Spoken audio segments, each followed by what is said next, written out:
And it's been 2.5 weeks since the chairman's conversation took place with Discovery Group CEO Adrian Gore. We've had that time to reflect on some of the highlights and really interesting insights that we heard on policies, leadership, and South Africa's future since then. And we thought that in the crucial week of the medium-term budget speech, ahead of the G20 next weekend, this is really a good time to take stock of this important conversation and the key topics that were covered that night with the chairman himself in studio on Power Business.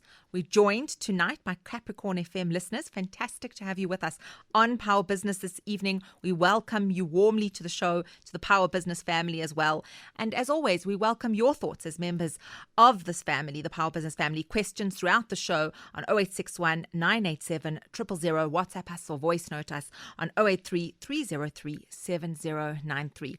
Chairman, it's fantastic to have you with us on Power Business. It's a real honor, as well as to have Capricorn FM listeners that we're lucky enough to have tonight. Yeah, the honor is mine, Tehillah. I think this might be actually the last time I chatted to Power Business was when Kaya Stoller was hosting the show, and I know you were talking to him a bit earlier. Maybe to the Capricorn people, I don't know if they know who they're talking to, hearing your voice. Ms. Tehillah Niselow, host of Power Business on Power 987. Yes, it's great to have them with us. And so I wouldn't be well known to Capricorn FM listeners. It's fantastic to have them along with us tonight. And I'm looking forward to this conversation because so much came out from this conversation. So many important topics were covered in just 2 hours on the 23rd of October. And I want to start with, in the lead up to the conversation and the person who was selected, Adrian Gore, the group CEO of Discovery, there was a real sense of urgency. There is a sense of urgency in the country. We have to fix this country now. We have the quarterly labour force survey out tomorrow for Q3. And that was the title of the conversation, The Power of Now. So why Adrian Gore? Why the topic, The Power of Now? Yeah, thanks, Tehillah. I think it has to go back to the genesis of the chairman's conversation, which the thesis says that at every moment in a nation's life, there are so many events taking place on a daily basis. Certainly in our country, we're never spoiled of headlines. And yet, somebody needs to take a step back and ask themselves, with all the noise and the events, what is the story? What is happening with us? What is happening to us? What's happening amongst us? And what does it say about the pulse of the nation? Because we easily get hoodwinked by whoever is the biggest noisemaker, and to defocus on things that matter the most. One of the things that are very disturbing about our nation is that you look at trends, particularly in the advent of social media, you would think that we are fashionistas. You think that we are all worried about champagne. You think that all of us are posting life is great. Yet there's a real country beyond what we see on social media where people are hurting, where people don't know what to eat tonight, where people cannot afford transport money to go to work, where kids are performing excellently at school without a guarantee that they will go to varsity next year, where somebody may have performed but they're not guaranteed that they'll get the results because they're owing at school. Those are issues of a real country, a real nation. We've got massive cases of mental wellness. Big issue. One of the biggest concerning issues for this country is, if your economic circumstances are so challenging, it has a direct effect on your mental wellness. Similarly, if you are mentally unwell, you may not be able to be the best performer at work. We've got people who have lost families during COVID. We have moved on. People didn't get a chance to mourn. Those type of things are not seen, but we're individual going through them in our private lives. So the chairman's conversation tries to go, let's try to sober up a bit and go behind the fluctuations of the excitement graph and say, what are the consistent things that are burning? Here's the truth. A lot of South Africans want to earn out of their own hard work. They go to school. They put in a lot of time. They want to work. So work is dignity, right? A lot of South Africans are disappointed with leadership politically and in the private sector. A lot of South Africans are wondering, who shall we trust or put our votes and our confidence behind? So leadership is a big issue. We allocate so many, you're talking about the medium-term budget coming up. We actually allocate a lot of money towards education, towards security, compared to economies that performs much better than us. But the output will suggest to the contrary. As a matter of fact, there are so many departments that return funds with services not delivered. Those are real issues that South Africans are going through. So what we try to do is to ascertain as a team who are the people that we think either hold influence or power in society, who may pronounce with a certain level of authority on things that affect everyday South Africans. It has become urgent now for us to deal with the practicalities. I think we've theorized a lot to talk about people who are doing things now, and to urge and challenge ourselves to do things now, because agency is power, and that is where the theme of the power of now comes from. I actually just want to listen to Adrian Gore, the CEO of the Discovery Group, talking about the power of now, because, of course, given you referred to him as an activist, which took him by surprise. Yeah, I saw his face like, me, activist? I believe he is. Yeah, there's usually people standing outside a building with placards. Hi. Yeah, but I thought it was a very interesting way of characterizing him. Let's just listen to what he had to say about urgency and taking action. Some economists, business people have decided to take politics head on. And actually, some of them done well. Bloomberg, as a business person, did fairly well as a mayor of New York. Giuliani, well, did fairly well. Actually, he did, actually. He became a fool after, but before that, was a good mayor. Then the Republican thing, he over became more Republican than the Republicans themselves, and look at him now. If someone was to say, Go, you are so in love with this country, stand for Mayor of Joburg, Hilton, and the team will run Discovery. Would you consider it? So, no offense, Hilton. No offense, but no.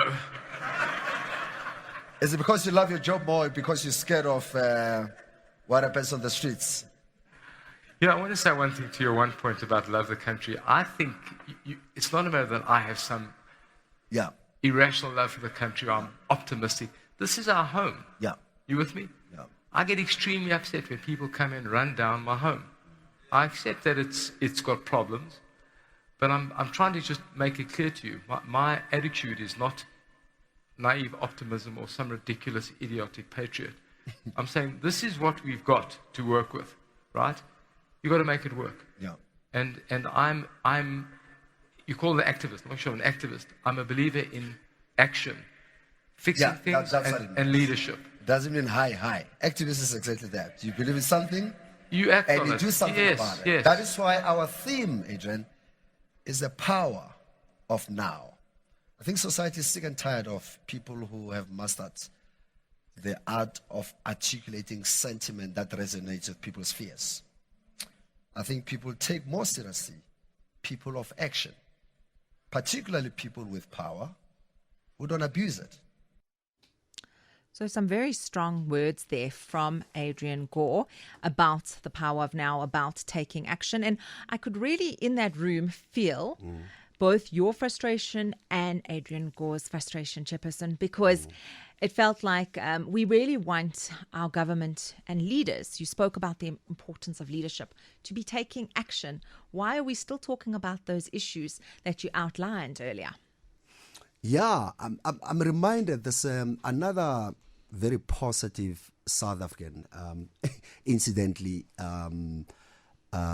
his name is also Adrian Endhoven of the Hollard Group, CEO of Yellowwood, and also chairman of Hollard. Exactly the same sentiment, highlighting a very impressive turnaround that is bubbling under within the economy. I mean, there's some very startling data about our economy. If you look at the first 20 years of our democracy and how well we're done we had moved, and I think this was a report coming out of Goldman Sachs, titled "The 2 years or 2 decades of freedom." We forgot our GDP in 1994. It rose from 544 billion, and by 2014, it almost tripled, 4.14 trillion rands. First, 10 years. 40% increase in GDP per capita from 94 to 2008, right? But fast forward, what happens from 2014 to date? Crazy levels of decline. Until a certain young Tito Mboweni, until the presidency and treasury coordinate a program around, restructuring, rebasing, collaboration between the public sector and private sector, initiatives like Operation Vulindlela, with a lot of focus on how we identify critical industries, what you call the network industries in this country. Talking about energy, water, rail, maybe a bit on the digital side. Earlier on, you were talking to Shamil at Vodacom. We are starting to see green shoots. But if you are building against a backdrop of 10 years of decline, those things may resonate with you and I who are employed. But to the bulk of South Africa, they are not seen. So you need people like the likes of the Adrian Eindhovens of this world and the Adrian Gors, the Dan Moroccaners, the a whole lot of other people, the Anam Khokongs of this world, real progressive South Africans who are doing real work, but we are not saying more of that. So for me, the power of now in this context will be not only just doing the work, but making sure that the work that is done is mirrored back to society, so that we're able to value the things that are going right, and as Adrian Gore said, so that we can fight when things like corruption and criminality and racism and a resistance to transformation are rearing their heads again. We've seen, for example, a massive onslaught, a lot of it disseminated through the United States, the government, pronouncing in a very disturbing way about our country, but sponsored by selfish, small-minded racists in this country to misrepresent us. We need to deal with that, black and white alike, because as Adrian said, to the majority of South Africans, this is the only home we have. So when we talk about agency, we have to galvanize every self-respecting South African to literally be an activist against narratives, whether they're oratory or practical, that work against our future and that of future generations in this country. So, of course, he's a huge patriot. He kind of gives a proviso, Adrian Gore, that he's not an idiot about it. He's not unrealistic. And what comes through very strongly in the chairman's conversation was the role of business within the state and within trying to get the country working again.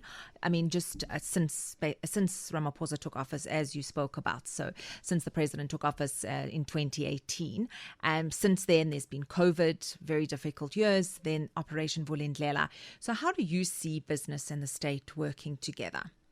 Look, I am encouraged. But once again, there are a few South Africans who enjoy some relative proximity to a whole lot of work that is in this country. But until it translates into jobs, until more and more South Africans feel safe in their homes, on the streets, it could sound like, people chest beating. When you speak from a position of a vintage position of access to information, it's easier to speak like that. But until your average South African is bullish and is as positive, I mean, every day I listen to Power Business. You guys, a lot of listed entities are pumping. Absolutely. Results are exciting. You saw an amazing, impressive listing last week. Yeah. There is definitely a very positive sentiment or momentum that is garnering, but how long it will take to translate to our own employees here in our own building, who since COVID have not seen an increase on their salaries, it means nothing. It means really nothing, because at the end of the day, nobody goes home as a group, right? We're individuals. When your child wants something and you can't deliver, it breaks a parent's heart. So it has to go beyond that. So I'm saying we have all these platforms, the Netflix of this world, and as we say, Adrian spoke about the CEO's pledge, stuff that they're doing around the SME fund. It's promising, but people cannot postpone their future, hence agency. Here's my worry, Tehillah. My worry is that, particularly for Black South Africa, I think we have sufficiently exercised our muscle of criticizing political leadership. Absolutely. And rightfully so. And I suspect part of the reason is because we feel invested, because we know that we have in one or another contributed towards the establishment of government through a vote, right? That's well and fine. Until we can be as bold in challenging NGOs, some of the biggest thugs in this country are in NGOs and NPOs, very naughty people. They raise funds all over the world. On average, most of these NGOs, you're lucky if the funds raised, at least 30 to 40% trickle down to the intended beneficiaries. It's stuck in the systems of these so-called activists who don't give a damn about society. Until we challenge and interrogate some of these platforms, we're in trouble. Until South Africans feel that they can question the private sector about the behavior of some of the leaderships, about the hiring decisions, about procurement decisions, until we can be bold enough, as much as we are bold to challenge government and political parties, if we can apply that level of activism and questioning and demand accountability from the private sector, like, we are not going anywhere. But you know why we don't? Because the majority of South Africans remain spectators in the business of business. Like, at least with football, we can commentate with authorities sitting on a grandstand. We have to demand, we have to advocate, we have to question, why is it that we don't see more of ourselves in the center of the economy of this country? So when I hear the DA, for example, of late, and a whole lot of other platforms reducing the fate of Black South Africans to their understanding of BE, and a very narrow-minded, convenient way of questioning BE, it's irritating, it's boring, right? So the narrative seems to suggest that black people are poorer because of BE, in a very narrow sense. Something that at face value was supposed to be just but one of the tools to ensure economic justice and the restoration of dignity of the majority of South Africans. Suddenly, we hear political parties and some advocates group wanting to convince us that black people are where they are because of BE. I think it's very low. And I think we must be vocal and call it out. In the same way that we call out corruption in government, we must also call out nonsensical, reactionary, convenient narratives that are supposed to hoodwink, particularly the majority of this country, into believing that our woes suddenly start today. So economic justice is something that we must advocate for now.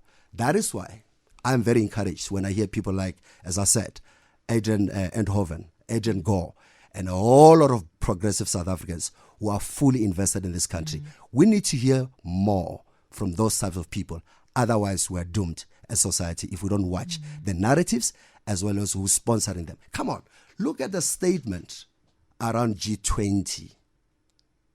Look at how emboldened some of these platforms have become. Are you referring to Trump's statement? Yeah, the American government. Like suddenly, Adrian says at the chairman's conversation, part of the reason he, like all of other business people, went to the Oval Office was to try help correct certain lies that are being said about this country, right? That's what he wanted to do. And there are a lot of people who are working towards that. Then you'll find some fringe racists misrepresenting us, and we're quiet. Yeah. People like that must be isolated. We either isolate them by boycotting their products, or we isolate them by not voting for racists. We should not allow that. Absolutely, absolutely. And I think I should actually listen to what Adrian Gore spoke about, his US visit, in just a moment. We have to take a quick break for the news headlines. There's also the lines that we'll go to. So when we get back, let's listen into our callers who've called in. You can be part of the conversation, 0861 987 000. It is 7:30. I'm in conversation with Givenham Curry, the chairperson of the Shilamana Group. We're reflecting about some of the very important topics and themes that came out of the Chairman's Conversation 2025 with Adrian Gore, the CEO of the Discovery Group. Power Business with Tehillah Niselow. Monday to Thursday, 6 to 8 p.m.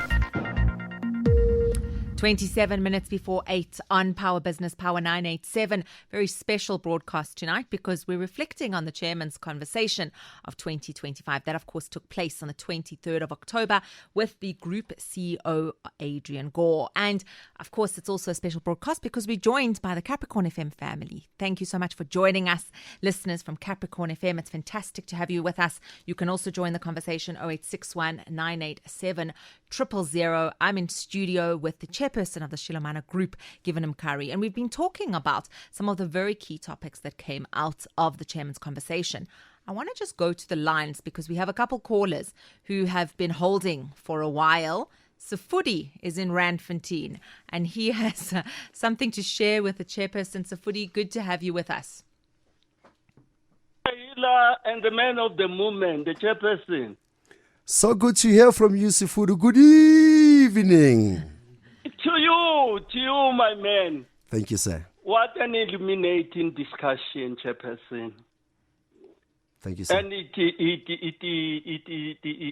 story has been told, the fact has been placed on the table that the development cannot be in isolation, That silo mentality will not take the country anywhere. We have to reset the button and to rebuild and reactivate this country, not only politically, but economically, because the masses don't eat politics. Yep.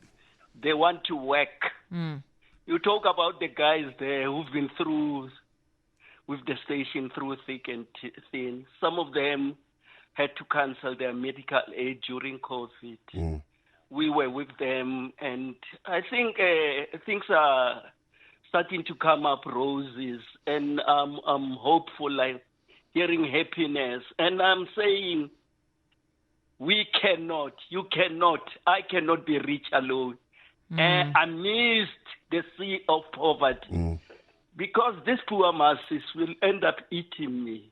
Yeah, absolutely. It's an era of distribution, and I think the government and the private sector, let them be patriot and take the lead in resetting the button. Recalibration is the key.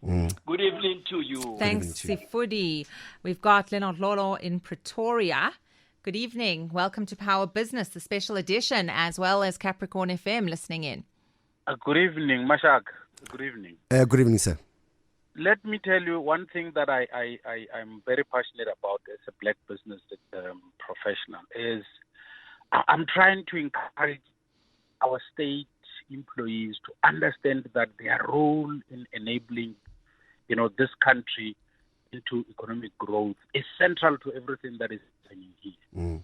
And I always argue the fact that if a DDG of DMRE is unable to sign a water use license of a mine, that on its own has a trickling down effect to his cousins, his sisters, his brothers, including the very government that he or she works for. That company could have been enabled to contribute in terms of fiscals and many other social and economic factors of the community. My argument has always been, let's build the capacity of the state, because the state is at the center of enabling economy. And it's up to black middle class that works in government to understand that we are at their mercy. I'm in business myself, and without government enabling me, for example, I was heartbroken when I saw BS Hook being closed because Transnet could not move their ore to the port. Yeah. Neither could local smelters be allowed to smelt that iron ore and create downstream economy because Eskom could not. Energy is number one cost factor on many of our input. Production. Sure. So such is the understanding that SOEs, government bureaucrats, they need to really look themselves in the mirror and say, where are we in this picture? Absolutely. Sure. Thanks so much, Leonard Lolo from Pretoria. Yep. So, Chair, we're really hearing from callers that there's such a need to have urgency around transformation. And that also came through very strongly in the conversation around transformation. Yeah, there was a time in this country where economic transformation was a theme that we lived by. Somehow we have allowed that, particularly post-Polokwane, post the ANC elections in Polokwane, as if the economic transformation theme was a Thabo Mbeki personal project. So when you bury Thabo Mbeki, you then bury all the work, the bulk of the work, because guys thought you could erase an individual at the expense of the nation. I think somebody speaks about the 40% of skills in the public sector, excellent professionals who most of them have gone on to lead big corporates. They came out of government because we stopped valuing skill within the public sector. I'm looking forward to a day when we can being a public a servant, professional, can make that sexy again. I look forward to that. I look forward to us disowning deliberately this very stigmatization of black people who do government with the state. We allow ourselves to be called tenderpreneurs. What rubbish is that? Right? When some of the biggest corporates in this country, listed top 40 companies, can die, they won't even survive a day without doing government with the state. Yet, when black people provide services to the state, you label them tenderpreneurs, and it becomes a fashionable statement. So there are certain choruses and songs that we sing in this country. I want to encourage every South African, black or white, who's got skills to provide to the state, to do that proudly so. If you're an honest, living South African, quite frankly, it doesn't matter who buys your services, as long as it's honest, right? I have a serious issue with how we've also diluted impact, economic impact, by suggesting that given Van der Merwe can own a business 20, 30, 40, 50%, and yet when it comes to black people, there's got to be 1 million people sharing 10,000 rand. In this problematic narrative of broad base, some of the sentiments around broad base black economic empowerment are not good for black people, right? Because you can't have 1 million darkies in a shoulders meeting over some 10%, having to contest and argue a debate or a strategy in a board or shareholders with 5 or 7 given Van der Merwe's who own a chunk of that business, who got control. So we need to review this black on black violence, where certain phrases were lent to us and we swallow them without some kind of critical analysis as to what they do to us. And then, of course, society gets to be persuaded to believe that it's all in their interest. That's the power of narrative. That is the power of narrative. It shocks me, by the way, that some of the most established, particularly black business people, who allegedly have made money, have not paid attention to the media business. No responsible people anywhere in the world outsources narrative. They fight over media assets. In South Africa, how many black-owned, black-led media businesses do we have? In the United States, they call it the fourth estate for a reason. Yeah. Right? So I want to challenge us from an agency point of view to watch things that we are saying to ourselves, about ourselves, and ask ourselves, are we the authors of those messages? Because before you know it, we'll be killing ourselves for certain things and reasons that have got nothing to do with us. That was a very strong theme that Adrian spoke about, just in that clip we heard earlier. Don't insult my home. Yes, he said, this is the only home I have. Don't insult my home. Correct. Let's talk about then, I mean, it was such an interesting format, the conversation, because people spoke during the conversation, people who know Adrian very, very well, including Laurie Dippenaar, his co-founder as well, Barry Schwartz. Yeah. A few of the CEOs of the unit. So that was quite an interesting way of playing around with the people in the room. Yeah, I think that I had some people say, "Oh, this was the best chairman's conversation of all of them," and I said in jest to a friend, "You can't be in a bar having drinks, and you talk like you're talking to a priest, right?" So I meet my guests where I found them. The truth is, Eden is an amazing listener. He's a very authentic person, and so I could have a fairly sober conversation with him. And also because we're very lucky that some of his very important people in his life were in the room. Obviously very protective of his family, so you didn't see Lauren, his wife, there. There's an amazing story, for example, about his daughter is an amazing activist in justice, written an amazing book about the story of prisons in this country. Aiden's daughter. Powerful book. So you then realize that actually part of the thing that I had wished and time was not allowing we could also get into is the role of a family unit in society. One of the most successful projects of the apartheid government was the total decimation, if not destruction, of the family units through some of these migration tendencies where most of our fathers left our villages to come to Joburg, right? Forcefully so, or some of them to seek opportunities.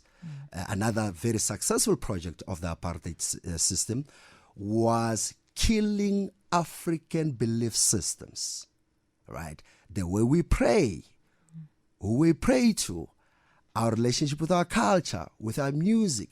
So if you can erode people at that spiritual and soulful level, you've done half the job. That is why I insist. What's his name? Verwoerd was quite a genius because a lot of that work that he did in the 40s is still perpetuating. That is why whenever we're in trouble, we look amongst ourselves as to who's killing us.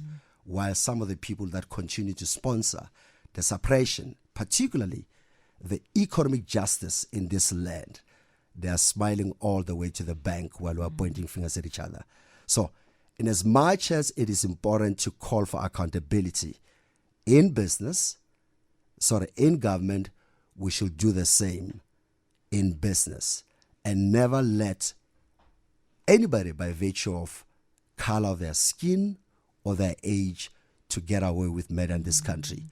What was impressive for me when Adrian speaks about 80% of the staff makeup at Discovery being black people, it's as close as you can get in this country, by the way, of a democratic, demographic representation of society. If we can do more of that, transformation equality is very profitable. And businesses that are able to tap into almost all dynamic features of this country tend to be more sustainable. And it's good for all of us. He made that point that companies that don't reflect South Africa won't do well, and if they are racist, they won't do well. I mean, there's still some way to go. He acknowledged this as well. All the CEOs of the major units are either white or male. That's not true. Okay. There are 2 black women CEOs within the group who runs corrected. P&L at Discovery. There's Governor, is a black man who runs Vitality. I think, as far as I recall, the bank is, yes, led by Hilton. The Health Life business is by a brilliant CEO. I don't believe, by the way, Tehillah, that when we talk about transformation, we talk about the exclusion of white South Africans. Sure. It's unhealthy. I certainly don't believe that. I believe that we want South Africa to see herself in the business representation of this country. So I have a friend of mine who there was a top CEO job, and I won't mention the institution because somebody will tell. But I personally approached him. I said, "Brian, you need to go for the job." And his answer to me was that, given I can't, I'm white.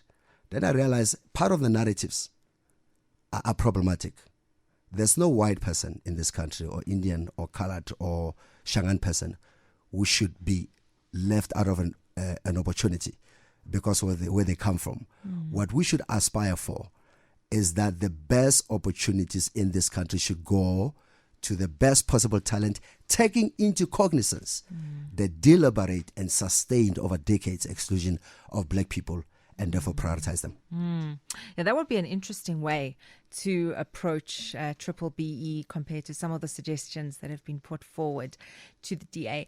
By the DA. What was interesting also in the conversation, and because as you mentioned, Adrian Gore is quite a guarded CEO. Some CEOs, we know everything about them. They put it all out there. He's, of course, been very private about his life, and we actually got to learn things about him that I didn't know. Okay, his CEO routine, waking up at 5 a.m. 2:30 a.m. He was a bit uncomfortable when I reminded him about basically saying you're a mama's boy or a papa's boy, that he checks on his parents in the morning. But that was fun. So how did you draw him out and make him feel comfortable to talk about his private life, personal life? No, I think that we first arrive in every environment as human beings. I think this country would do better is if every member of society could see the humanity in each and every person around us. And I think if you connect people authentically, I'm not a stage human being.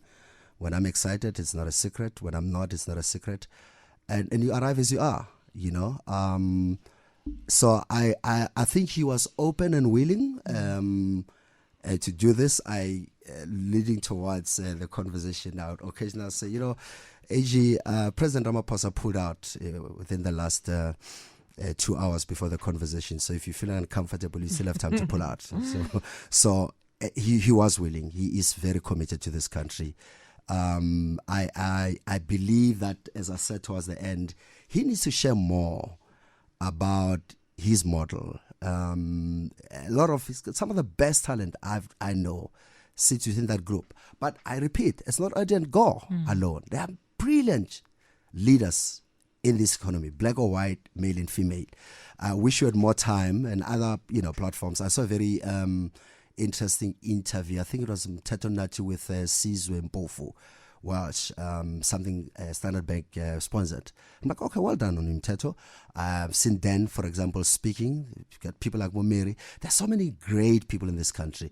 We just need to spend more time hearing from them and then being proactive. On that note, Tehillah, I want to challenge as many South Africans as possible to pay attention to the efforts of an instrument that I feel very strong about, and watch it and guard it, the attempt of the Transformation Fund, a program of the DTIC. I think I did say during the conversation that the last time we capacitated the NEF was almost at inception. I'm very encouraged that we're doing something like that. I saw sometime this week that Patrick at PIC and our sister, the CEO of IDC, are working on some kind of a collaborative project and syndicating funds. Hopefully we're going to see a lot of that going towards black business, emerging businesses. I'm noticing that quite a few commercial banks are now mainstreaming funding business, emerging entrepreneurs. I think that we should be, for example, demanding, questioning, for example, shelf spaces in retail South Africa. Who is allowed to put a product there? What is the criterion? If Tehillah has got a product that she's come up with, why is Mkari in there, and why is it difficult for Mkari to be able to put their product there? So there are many low-hanging fruits where if we're a little more deliberate in questioning, we can actually stimulate massive economic participation by the majority of South Africans. Before you know it, would go a long way in growing our economy and ensuring that as many people as possible become active participants and not spectators in this beautiful nation of ours. Speaking about levers used to stimulate economic growth, we speak about SMEs, we speak about entrepreneurship every day on Power Business, Monday to Thursday. It's a big passion of the show, and that's something that Adrian spoke about. Let's just quickly listen in. You asked him for his advice to entrepreneurs. Let's listen in and hear what he had to say. Last moment, the Trump administration wanted another golfer on our side, right? And suddenly the importance of business, etc., kind of went out the window. But We'll just switch that to on talking about entrepreneurship. That is an important topic, of course, that Adrian's talking about. But let's listen to what he had to say about entrepreneurship, because I found it very interesting. And then, Chair, I want to get your views also as an entrepreneur, speaking to entrepreneurs every day. What would be your message to an ambitious, probably not an actuary, from Limpopo, who wants to build a discovery like? what would the message be? Firstly, I think it's doable. I don't buy that.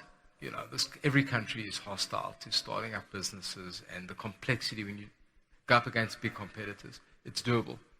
I think that I think the issue is you have to ultimately have a product that society wants, the deep conviction that can work. And coming back to where we started with Lowry, that was the difficult test that we faced. Do you actually have a product that a company wants to buy and use? If you do, you will find the market here. And you'll find a very big market. So all this intellectualization, and there is terrible red tape and there are a lot of issues that SMEs, as a country, we are not fair to SMEs, and that's where jobs come from. We need to do better. I'm involved in that. I'm agreeing with it. But I'm saying intellectualizing all the stuff that you can't. If you can't break in, you don't have a good enough product. If you have something that works, you will find shareholders that will back it. And if you do, you'll find people that will buy it. Don't fool yourself. So my advice would be just be certain that you have something or you've tested something that really is people need or society needs, and then find the right shareholders. And I was lucky too. And if you do, you should succeed. Okay, so very interesting perspective from Adrian Gore, who of course is an entrepreneur, and the way that he came into Discovery was quite interesting. And of course, so Chairperson, do you think his advice to entrepreneurs is right, that it's not as difficult as many would make out and many complain about? Yeah, I think it's a matter of emphasis. I think I made a point to Adrian that not everybody can just have access to a lorry deepener, right? So relationships matter in business. Access matters in business.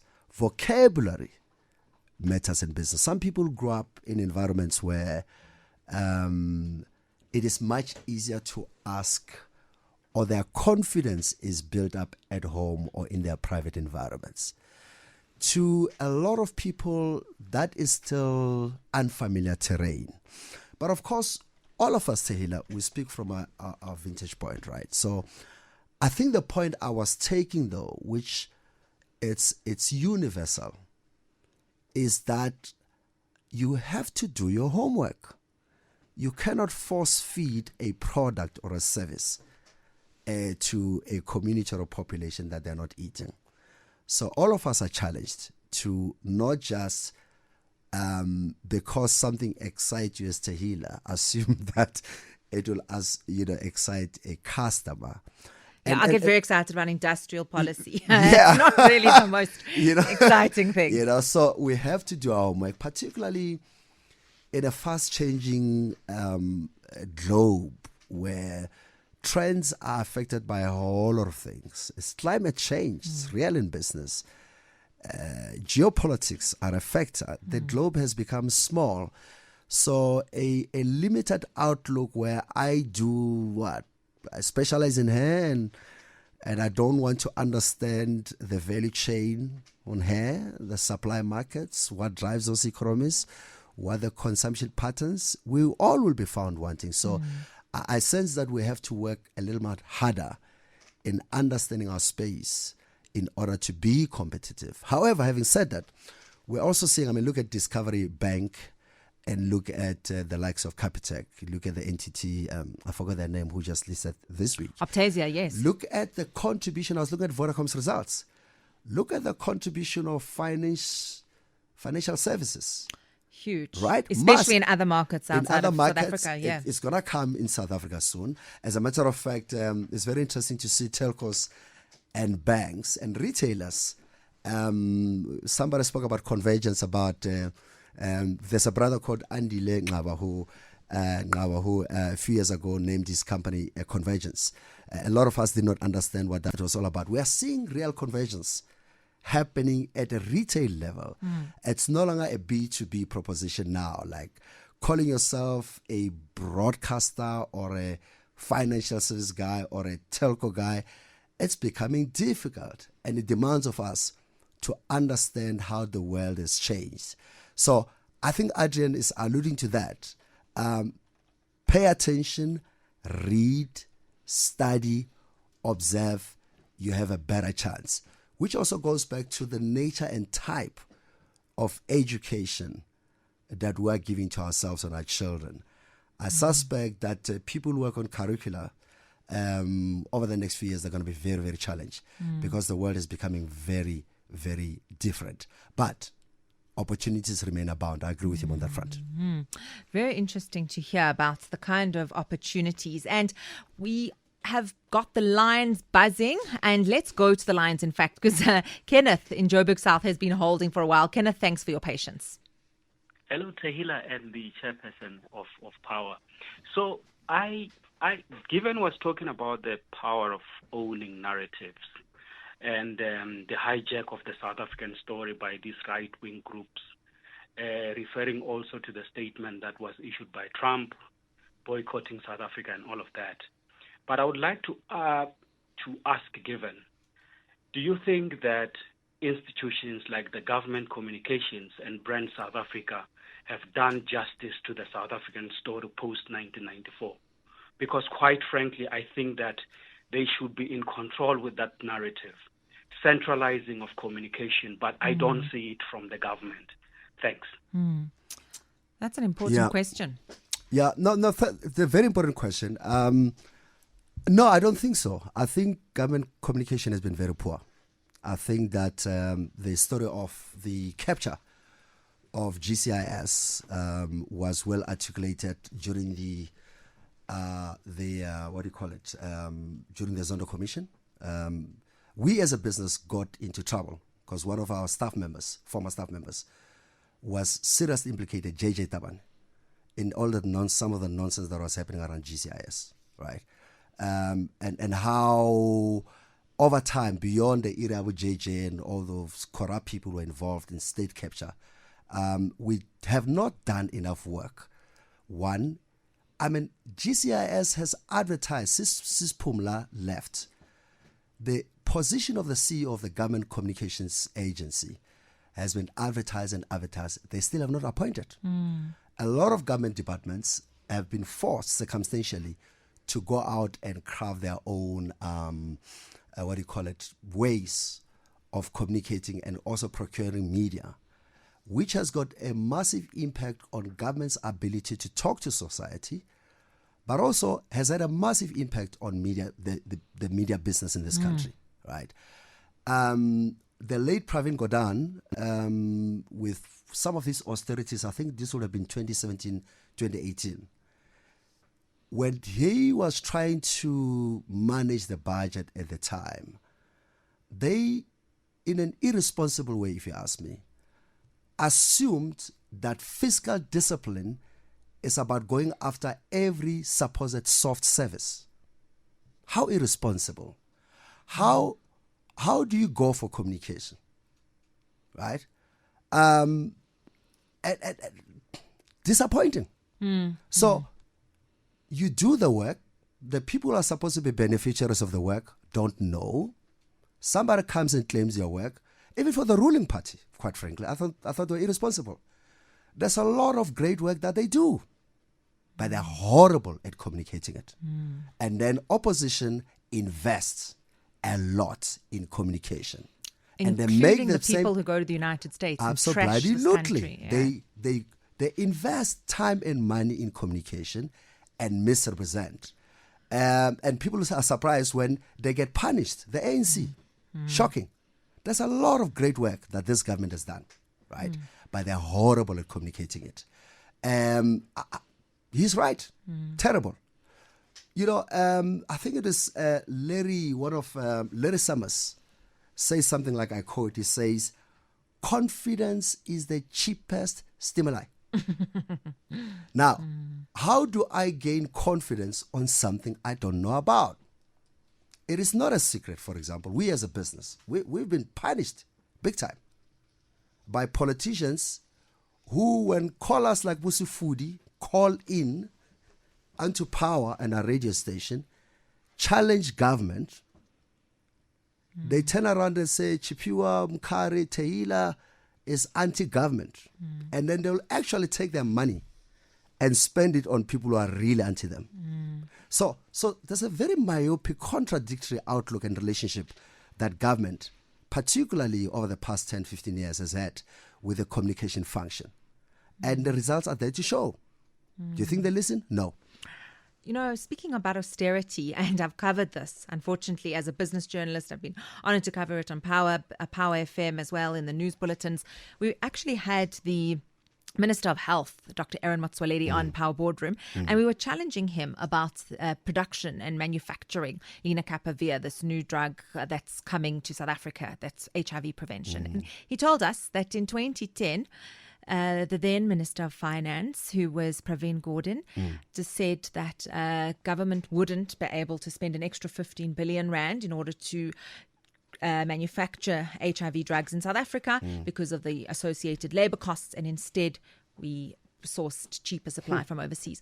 So I think there has been, and I don't want to, of course, point fingers at Mr. Gauteng. He's passed away, may he rest in peace. But overall in government, there has been a desire to save money in the short term, like with manufacturing, like with communications, and then we really reap these results of these cost-saving measures a few years down the line. It's called being penny smart and being rent stupid.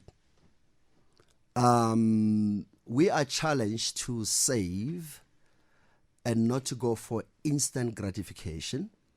But you've seen some policy decisions in this country that at face value are actually motivated by a spirit of instant gratification. There are some populists, some of them we've mentioned here, politicians who have made themselves famous and presented themselves as being the most disciplined members of society.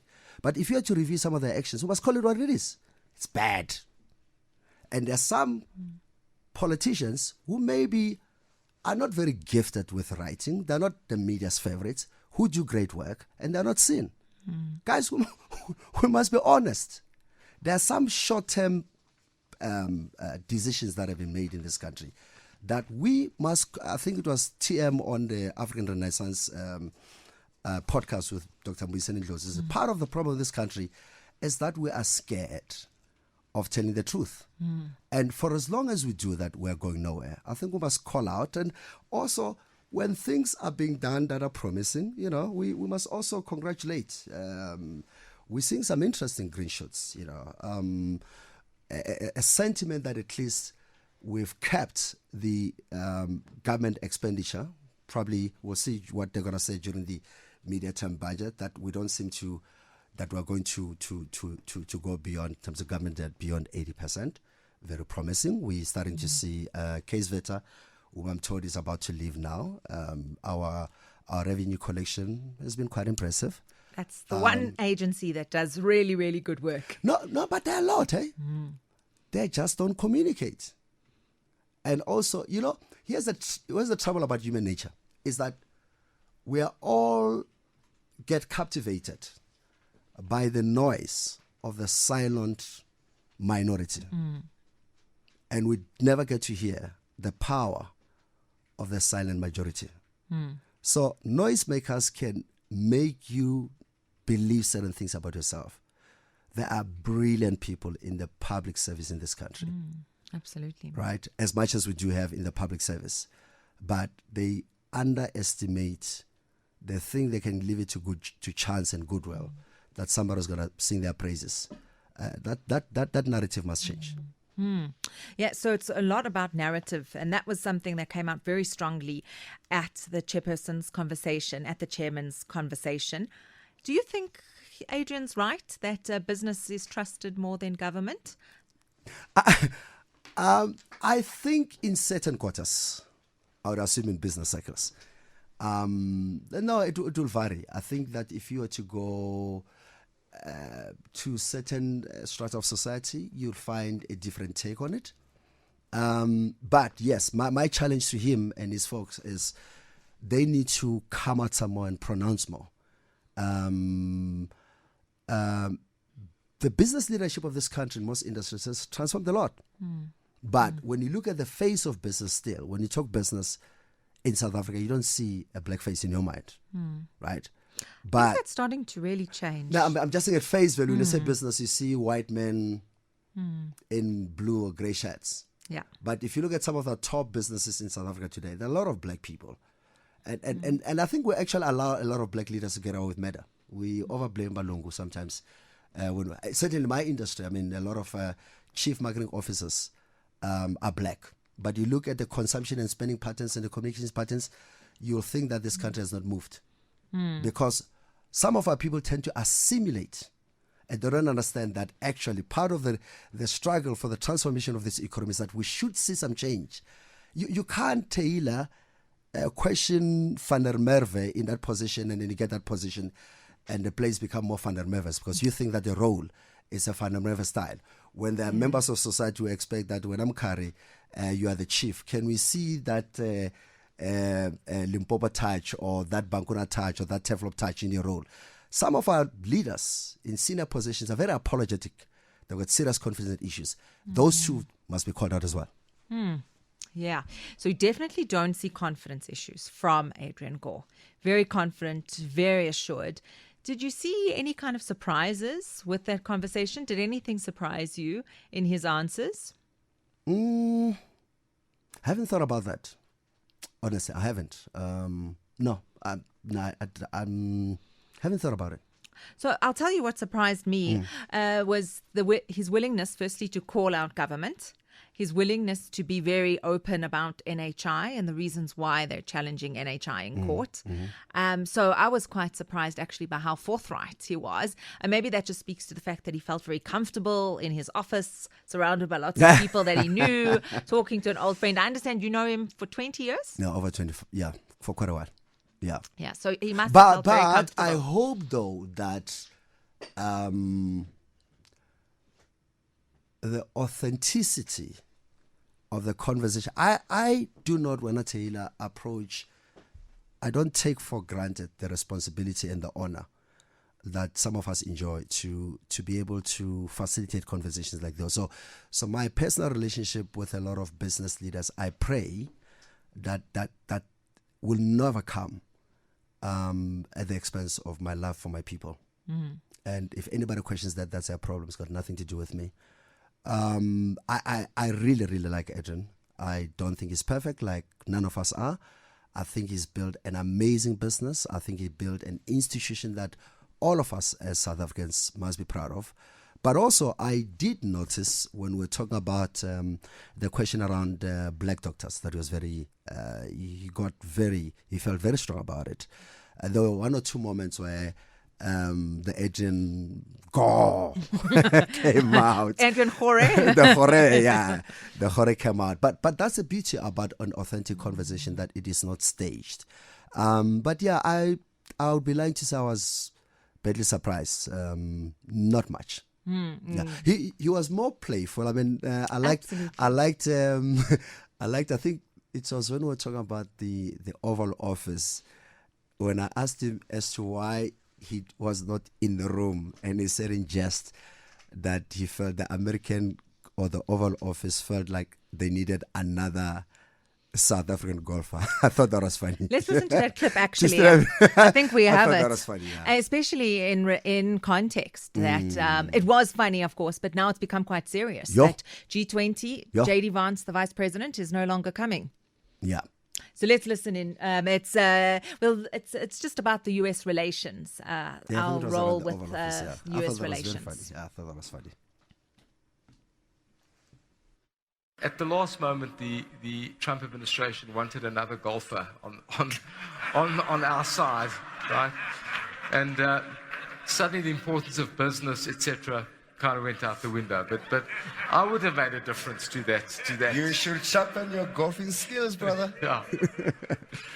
So that was a complex. As you're watching, having done, I know the amount of prep work you had done leading to that.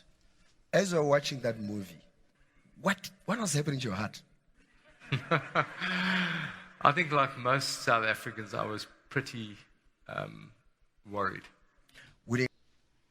All right. So he was quite worried there, quite nervous. And of course, now going into the G20, we have the results from that Oval Office meeting. We haven't been able to change that narrative. You know, one of the things, once again, that's why these bloody agents, I don't know why we haven't charged some of them for treason. You're referring to the people who go who go and lie about us, who lie about this country. You know, it's I think sometimes you won't blame people who advocate to say, you know, we need a benevolent dictator. I think sometimes we're too friendly, and we get to be taken for granted. Lots of people died, suffered for this freedom, for this land. And to see some of apartheid beneficiaries having the nerve to lie about us on our face, that is problematic. You know? And we have to have a conversation about that. We have to have a conversation about people who write daylight, some of these publications, a lot of nonsense about our government, a lot of nonsense about our leadership, a lot of nonsense about our people, some very nuanced, stereotypical, racist, sexist things that are repeated to us day in, day out. But you also have to call out politicians who have almost given license for us to be disrespected because of some of the crazy, stupid decisions they make every day. The pain of the people of Tembisa with the 2 billion, right? And a whole lot of thuggery. It is fools like those who legitimize and validate certain stereotypes that people place on us. And then you see it manifesting in trade relations, which has got a very direct impact on societies, on schools, on kids, on programs, etc. We have to call that stuff out. Absolutely. I mean, tomorrow we're getting the Q3 unemployment figures, and let's see how this trade relationship with the United States has impacted those figures. I just want to play a voice note quickly.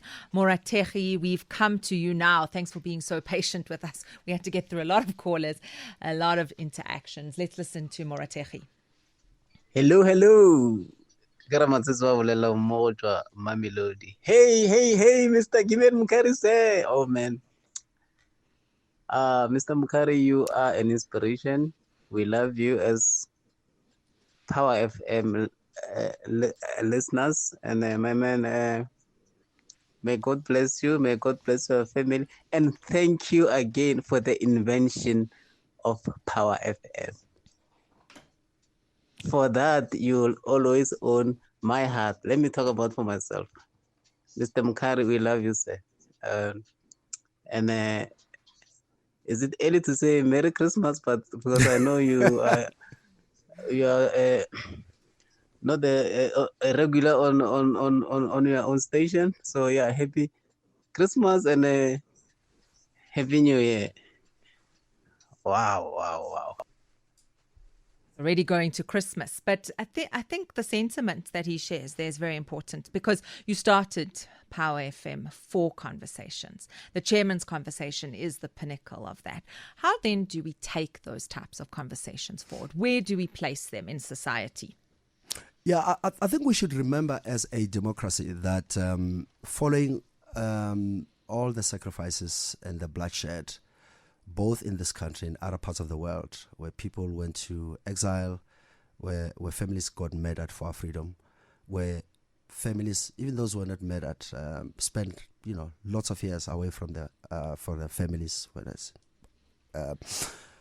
in Robben Island, and some that we'll never know about, where families don't know where their loved ones are lost.